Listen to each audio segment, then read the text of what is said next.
Welcome back to the news at 10. Now, just to let you know, the channel's television crew is part of that search team in the Sambisa forest, and we are there with the federal government's team and the Nigerian Air Force on a flight around the Sambisa Forest General Area, monitoring the northeast military operations. Let me just give you an idea of who's with us on that search. We have the Ministers of Defense and Information, fellow journalists as well, and the Bring Back Our Girls advocacy group. And we're monitoring the operations to the Sambisa forest in search of fleeing abductees and terrorists who are also on the run. Just some more information. There was a pre-operation briefing before we set off. The air officer commanding the operation, Air Vice Marshal Nuruddin Balogun, told the group that some abductees had been sighted between January the 7th and the 12th. Some of them have been rescued and handed over to the appropriate authorities. And on his part, the Chief of Air Staff, Air Marshal Sadiq Abubakar, explained the difficulties in the search and the rescue efforts of the Air Force. Just to say again that Channels Television is following this development very closely, and when we know more, you will also. To some legal matters, the trial of a former Minister of Aviation, Femi Fani-Kayode, and 3 others over an alleged 4.6 billion naira fraud was stalled today at the Federal High Court sitting in Lagos.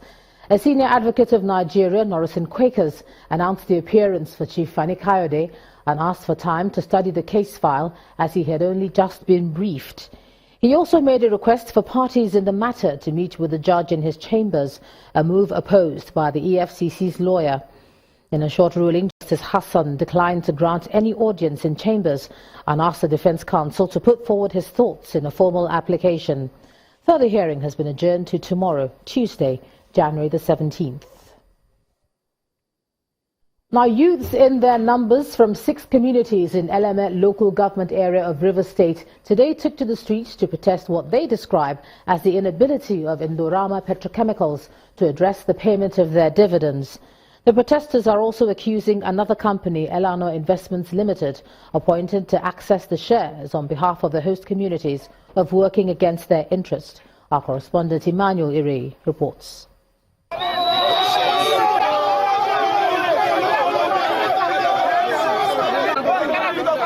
What is happening is that hundreds of youths from 6 communities in Eleme local government area have taken to the streets in protest over what they say has been a long-standing dispute between them and Indorama Petrochemicals over the payment of 7.5% shares belonging to them as host communities. They've laid siege to the petrochemical company, and they say they are here to ensure that the issues are settled once and for all. Even old women are not left out in the protest to shut down activities at one of the largest fertilizer manufacturing companies in West Africa. Indorama Eleme Petrochemical host community, 6 host community members are here to make a street protest on basic demands of the communities. It's been long, they have been suffering us. So for that, we have come here today to tell the world, to know that we are suffering. We want employment. The caretaker committee chairman of a local government area tries to calm frayed nerves. I'm here to make sure that there is peace in Eleme and that the business community enjoys the peace of our environment. Security is tight as we try to reach the management of a company. Inside the premises, tempers flare up as the representatives of the protesters demand answers. We want to tell you that we are really concerned, and management would like to mediate in this matter and see to find a lasting solution to the matter. Meanwhile, gathered in this room are another set of youth leaders who are apparently in support of Elano Investments. The board members of the company explained their side of the story. In 2012, we were mandated to source for funds and pay for these shares and manage. And up till now, we have done our duty creditably. Many have called for a quick resolution of the issues to avert a violent clash. Emmanuel Ire, Channels Television News. The Independent National Electoral Commission says it's still investigating the River State rerun elections and probing any of its officials that may be linked to the crisis. The Commission is in Lagos with its key senior officials, among other things, to reassess its activities, and it started planning ahead for future elections. With the stories of a possible mega party in the works, the INEC chairman, Professor Mahmood Yaqub, told Channels Television that there are over 60 applications for political parties. To health matters now, the Nasarawa State Commissioner of Health has confirmed that there is a resurgence of Lassa fever in the state. Speaking to Channels Television, he disclosed that the state has recorded 16 suspected cases with 4 deaths, while 36 people who had contact with the victims are being monitored. He said all the cases are from Lafia, the state capital, and the government has taken adequate measures to stall the spread of the disease. When there is such a confirmation, we follow up on all the contacts. And this we did. Sadly, the information that came to me is that, in fact, the subsequent 2 cases that came into the hospital were related to the same household. And I say it's sad because we provided prophylaxis to that particular family. And unfortunately, one of the person who eventually succumbed, as another case that came up, was actually not taking the prophylaxis that was provided for the patient, the contact that we had as a result of that case that passed on in November. For the sake of records, we've had 16 suspected cases of Lassa. 4 of them were confirmed, and we had 4 have died, and that is 100% fatality. Relief may not be too far from the visually impaired at the School for the Blind in Bida, Niger State, as the Managing Director and Chief Executive of Livelihood Initiative, Mr. Kelly Nwogu, has promised to give the centre a facelift. Mr. Nwogu says he's raising 100 billion naira through his networks to renovate and equip the centre with modern facilities that will make learning convenient for the visually impaired. Residents say the centre has long been neglected.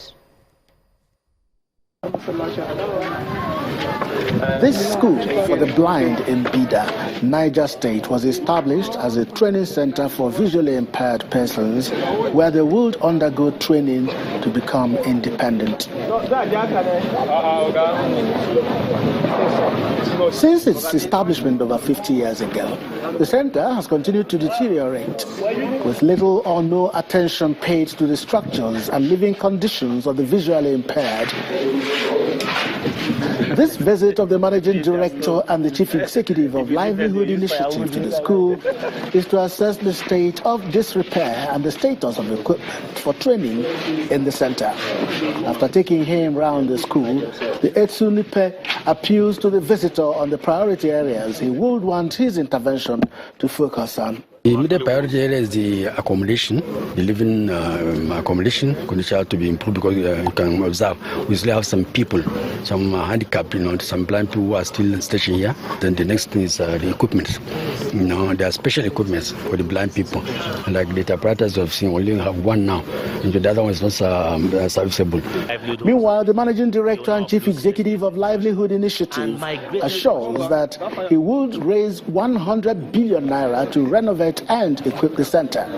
I will raise support from different countries to make sure that this particular school for the blind is fully established again. We want to re-establish this place, want to renovate this place, want to bring this place to life again. I am raising 100 billion naira financial support for different programs for the disabled, especially in agriculture. At the courtyard of the Esunupe Palace, some of the visually impaired display their handicraft. Many believe that if the Center for the Blind is renovated and equipped, dozens of visually impaired persons will become independent and contribute their quota to the development of the country. That's great. Now let's move on to some business for the day. Here's Anne Waundo.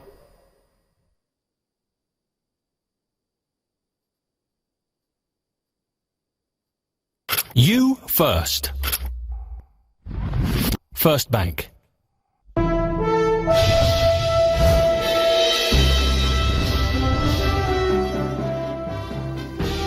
Welcome to Business News. A week after the World Bank projected Nigeria's gross domestic product to grow by 1% this year, the International Monetary Fund has put up a less optimistic outlook. In its latest World Economic Report, released today, the IMF says Nigeria's GDP will grow by 0.8% in 2017. That's 0.2 percentage points lower than the World Bank's forecast. The IMF also predicted an uptick in global economic activity in the years ahead, which could help worldwide growth reach 3.6% next year. It cited the uncertainty of the new U.S. administration as reasons to leave its world growth outlook unchanged at 3.1% in 2016 and 3.4% in 2017. The federal government should establish a national carrier line instead of a shipping line, and there are not enough cargoes to lift. This is the view of the President's Nigeria Ship Owners Association, Navy Captain Dada Labinjo, who was a guest on Business Morning today. This comes as the federal government plans to float a national shipping line with the signing of an MOU with a Singaporean shipping firm known as Pacific International Line, on the basis that PIL would own 40% of the proposed shipping company, while Nigerian investors would own the balance of 60%. They should have national carriers, not national shipping line. National carriers. You understand? National carriers meet the conditions, set the conditions, we meet the conditions, and you grant national carrier status to the companies, just as they have done to INEC in the case of aviation. We will expect that this time around, the cargoes that the national carriers, I'm not talking of, please note, there's a difference between national carrier and state-owned shipping company. If government wants to have national carriers, we welcome it. It is very good for us. There must be two-way traffic for any shipping company to make to break even. Let's go to the oil market now. Prices were down today on doubts that large oil producers will reduce production as promised, and expectations that U.S. output will increase again this year. But earlier today, Saudi Arabia's energy minister Khalid Al-Fali said that OPEC and non-OPEC producers are unlikely to extend their agreements to cut oil output beyond 6 months. At the same time, investment bank Goldman Sachs says it expects year-on-year U.S. oil production to rise by 235,000 barrels per day this year. Now, U.S. oil output is now at 8.95 million barrels per day, up from less than 8.5 million barrels per day in June last year and at similar levels in 2014. Benchmark Brent crude oil was down 10 cents at a barrel at $55.35 this afternoon. The third trading week in the new year kicked off on a very positive note on the floor of the Nigerian Stock Exchange. Let's now join Harriet Agbenyi for the details.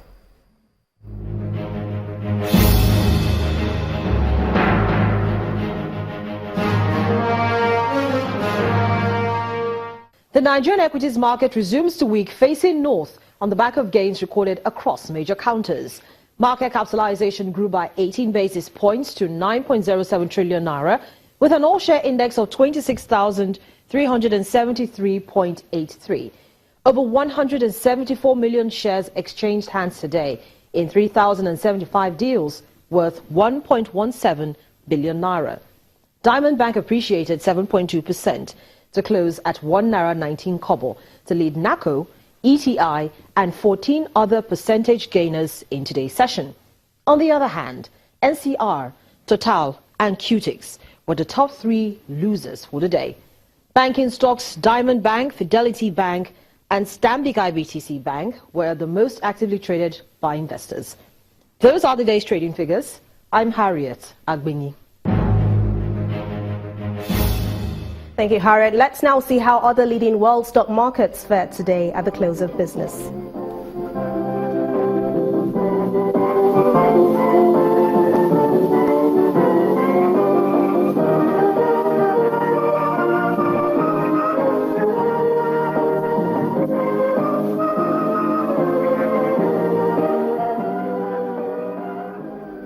Thanks for watching Business News Tonight. Back to you, Joma.